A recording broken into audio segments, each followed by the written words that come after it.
Hello प्यारे बच्चों, आज हम सेकंड चैप्टर में हाइड्रोजन के रेखीय स्पेक्ट्रम की व्याख्या के बारे में पढ़ेंगे।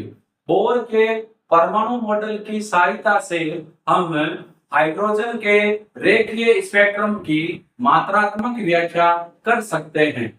जब हमने हाइड्रोजन का रेखीय स्पेक्ट्रम पढ़ा था तो हमने वहां पर कहा था कि हाइड्रोजन स्पेक्ट्रम के सभी श्रेणियों की रेखाएं हम तरंग संख्या द्वारा ज्ञात कर सकते हैं। और वहां पर हमने फॉर्मूला लिखा था कि हाइड्रोजन स्पेक्ट्रम की सभी श्रेणियों की रेखाएं अर्थात तरंग संख्या बराबर 109677 into 1/n1² minus 1/n2² centimetre inverse. हम बोर के परमाणु मॉडल द्वारा इस फॉर्मूले को डेराइव करेंगे कि ये फॉर्मूला कैसे आया। तो हम ले रहे हैं हाइड्रोजन के रेखीय स्पेक्ट्रम की व्याख्या। हमें पता है कि बोर कक्षा में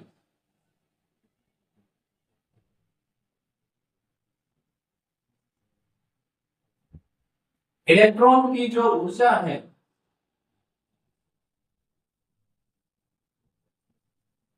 E बराबर होती है -13.6 into Z² upon n² electron volt प्रति परमाणु।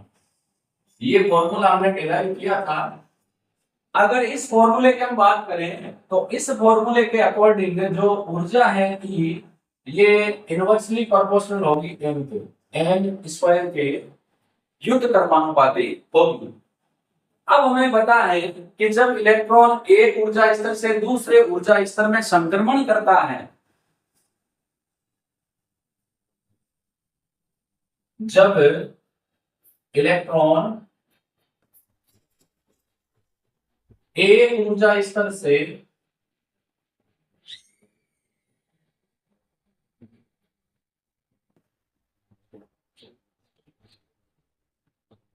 दूसरे ऊर्जा स्तर में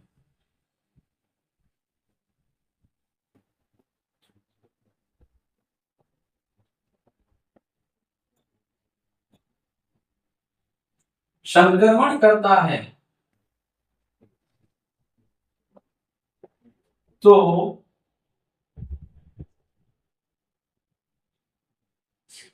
अवशोषित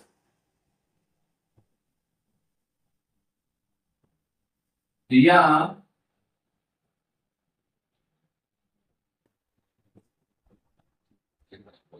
उत्सर्जित ऊर्जा ये बराबर होती है delta E equal to E2 minus E1। E2 मान लो उच्च ऊर्जा स्तर है और E1 मान लो निम्न ऊर्जा स्तर है। इसको हमने नाम दे दिया जैसे समीकरण नंबर 1। तो E1 ऊर्जा स्तर के लिए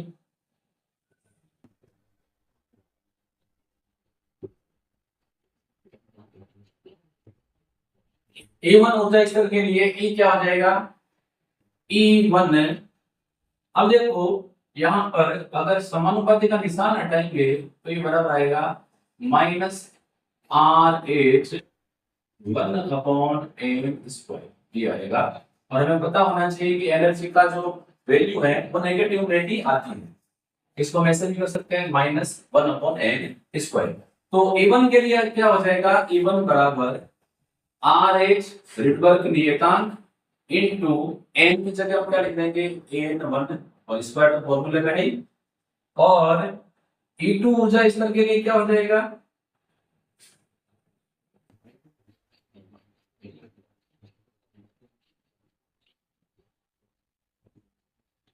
E2 ऊर्जा स्तर के लिए हो जाएगा E2 बराबर -RH 1/n की जगह रख देंगे n2 और स्क्वायर तो फॉर्मूले में है। इसको नाम दे दो समीकरण नंबर 3, इसको नाम दे दो समीकरण नंबर 4।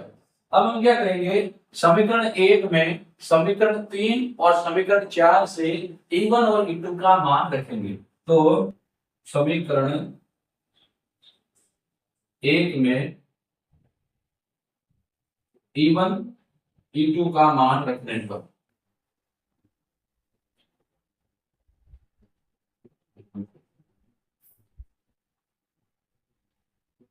तो डेल्टा ई बराबर क्या हो जाएगा, डेल्टा ई बराबर हो जाएगा, देखो E2 का मान है माइनस आर एच 1/n² ये हो गया।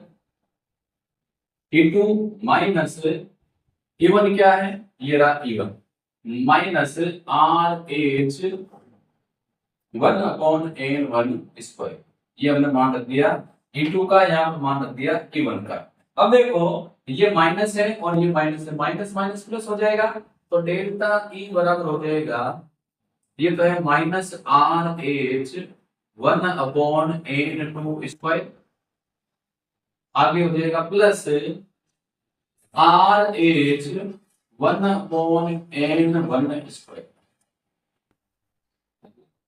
जब आगे इसको सोल्व करेंगे तो डेल्टा ई बराबर आर एच और आर एच कॉमन आ जाएगा।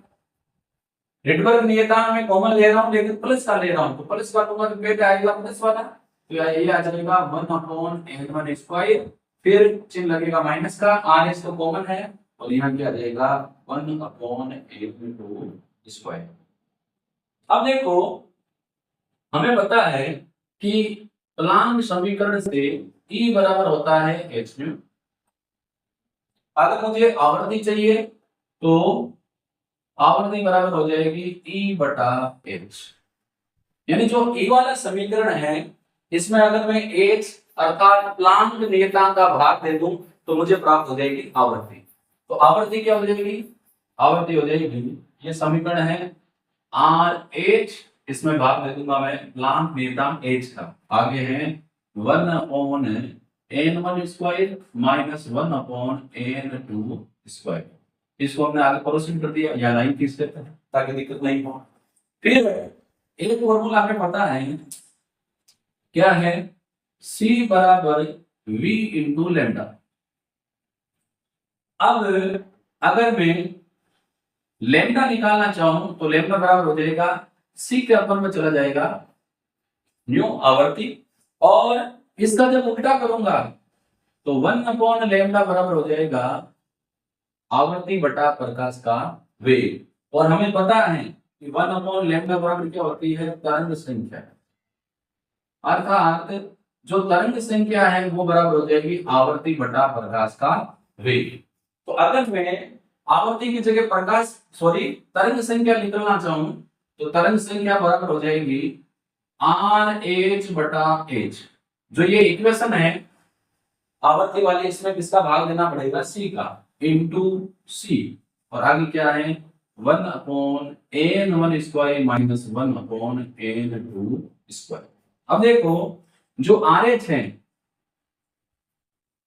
इसका मान है 2.18 इंटू 10⁻18 जूल, फिर है H 6.64 10⁻34 जूल सेकंड, और उसके बाद है C प्रकाश का वेग, ये होता है 3 इंटू 10⁸ मीटर प्रति सेकंड।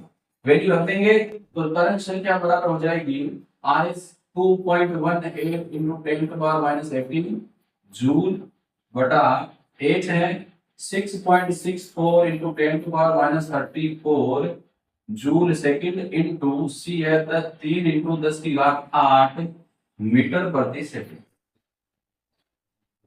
आगे क्या है 1/n1² माइनस 1/n2। तो तरंग संख्या हो जाएगी v बार इक्वल टू, जब इसको सोल्व करेंगे तो वैल्यू आएगी 1.09677 इंटू 10⁻7, आगे ये है 1/n1² माइनस 1/n2², और यूनिट आएगी मीटर इनवर्स में। अब अगर हम इस मीटर इनवर्स को सेंटीमीटर इनवर्स में बदलना चाहें तो मीटर इनवर्स का मतलब है मीटर है नीचे, ऐसे है, मीटर इनवर्स का मतलब है 1/मीटर। तो मीटर को सेंटीमीटर में बदलने के लिए 100 से गुणा करेंगे, और 100 से गुणा करेंगे तो 100 है 10⁻+2, और जब ऊपर आएगा तो 10 की घात हो जाएगी -2। तो हम क्या कर सकते हैं, तरंग संख्या बराबर एक ये पॉइंट हटा दो तो 109677। तो जैसे हमने पॉइंट हटाया 1 2 3 4 5, ये हो गया 10 की घात 5 कम यानी 10 की घात 2, और 10 की घात प्लस के 2 नीचे है तो 10 की घात प्लस 2 ऊपर, 10 की घात प्लस 2 नीचे कट जाएगा और बाकी क्या बचेगा 1/n1 square minus 1/n2 square, और ये वैल्यू किसमें आ जाएगी, सेंटीमीटर इनवर्स में। बस यही फॉर्मूला हमने पहले लिखा है, इस फॉर्मूले को हमने डेराइव कर लिया है। तो तरंग संख्या को मीटर इनवर्स में अगर कैलकुलेट करना चाहें तो फॉर्मूला ये है, सेंटीमीटर इनवर्स में कैलकुलेट करना चाहें तो फॉर्मूला ये है। अब देखो, यदि ध्यान रखना है आदमी को, डेल्टा ई का जो मान है हमने पहले भी पढ़ा है, धनात्मक आता है तो ऊर्जा का अवशोषण,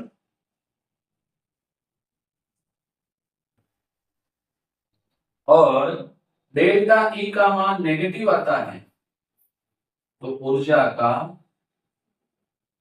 उत्सर्जन होगा। अगर हम इस फॉर्मूले की बात करें तो डेल्टा ई का मान धनात्मक कब आएगा, तो देखो यदि n1 की वैल्यू ज्यादा है, जैसे इसको मैं अगर नॉर्मल एक फॉर्मूले से बताऊं, सपोज करो सीधा सा लेके चलते हैं, e बराबर 1/, मान लो n को मैंने मान लिया 3, n1 को, और n2 को मान लिया 2, तो 2 का स्क्वायर, तो ये हो जाएगा 1/9 माइनस 1/4, एलसीएम आ जाएंगे 36, ये हो जाएगा 4 और ये हो जाएगा 9। कहने का मतलब है वैल्यू किसमें आ रही है, नेगेटिव में, और नेगेटिव वैल्यू कब आ रही है, जब n1 ग्रेटर देन n2 है। यदि n1 n2 से बड़ा है तो क्या होगा, डेल्टा ई नेगेटिव आएगा अर्थात ऊर्जा का उत्सर्जन होगा, और n1 से n2 बड़ा है तो डेल्टा ई का मान किसमें आएगा, पॉजिटिव में, अर्थात ऊर्जा का क्या होगा, अवशोषण। तो इस तरीके से हम अगर सामान्य फॉर्मूले की बात करें, जैसा हमने लिखा था, अगर n1 ज्यादा है तो डेल्टा ई ऊर्जा का जो अंतर है वो ऋणात्मक आएगा अर्थात ऊर्जा का उत्सर्जन होगा, और अगर n2 बड़ा है, n2 बड़ा तो क्या होगा, डेल्टा ई का मान धनात्मक आएगा अर्थात ऊर्जा का अवशोषण होगा। तो यहाँ पर अपने बोर के परमाणु मॉडल द्वारा हाइड्रोजन के रेखीय स्पेक्ट्रम की व्याख्या वाला टॉपिक समाप्त होता है। हम फिर मिलेंगे अगले वीडियो में। धन्यवाद।